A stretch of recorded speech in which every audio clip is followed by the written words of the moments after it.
Assalamualaikum warahmatullahi wabarakatuh. Nama Mutiara Nur, NIM 2114401037.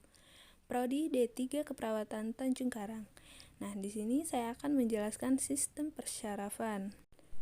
Apa sih yang dimaksud dengan sistem syaraf? Sistem syaraf merupakan jaringan kompleks yang memiliki peran penting untuk mengatur setiap kegiatan dalam tubuh. Beberapa fungsi sistem syaraf yang sering Anda dengar adalah untuk berpikir, melihat, bergerak, hingga mengatur berbagai kerja organ tubuh. Macam-macam sistem syaraf. Terdapat dua bagian sistem syaraf manusia. Sistem syaraf manusia terbagi menjadi dua bagian, yaitu sistem syaraf pusat atau SSP dan sistem syaraf tepi atau SST. SSP terletak di tengkorak dan kanal vertebralis tulang belakang, termasuk saraf di otak dan sumsum tulang belakang, sedangkan saraf dalam tubuh lainnya adalah bagian dari SST. Jaringan saraf yaitu anatomi penyusun sistem saraf. Sistem saraf ada sistem saraf pusat atau SSP dan ada sistem saraf tepi yaitu SST. Fisiologi sebagai jaringan excitable unit fungsional atau neuron. Komponen utama jaringan saraf: 1 neuron atau sel saraf, 2 neuroglia atau sel glia. Baik, di sini kita bisa melihat human anatomi. Di sini terdapat tengkorak, otak, mata kanan dan kiri, saraf wajah, tulang rahang arteri krotis, klavikula, tulang rusuk, tulang pinggul, pembuluh nadi, paha, tulang paha kiri dan kanan, tulang lutut, tulang kering kias. Tulang betis kiri, ada juga pembuluh nadi paha, tulang kering kanan, dan tulang betis. Yang terakhir, arteri karotis, yaitu sepasang pembuluh darah yang terletak dalam bagian leher yang mengantarkan darah ke otak dan kepala. Dan yang selanjutnya, klavikula.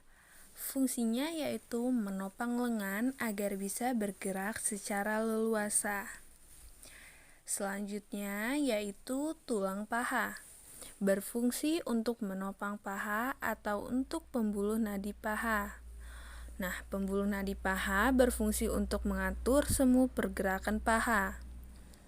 Itu saja yang dapat saya sampaikan tentang human anatomi. Untuk selanjutnya kita akan masuk ke neurons dan neuroglia.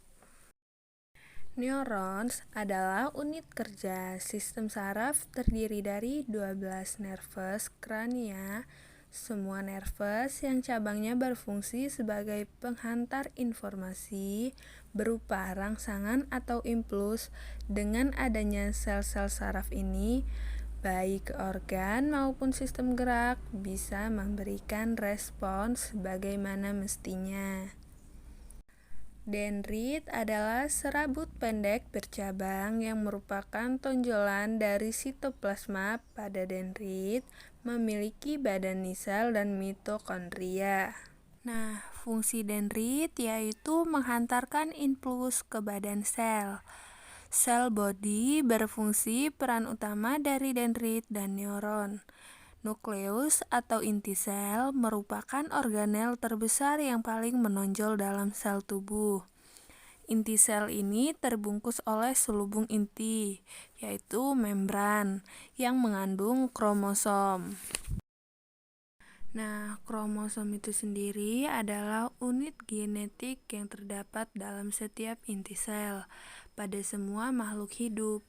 Kromosom berbentuk deret panjang molekul yang disusun oleh DNA dan protein-protein.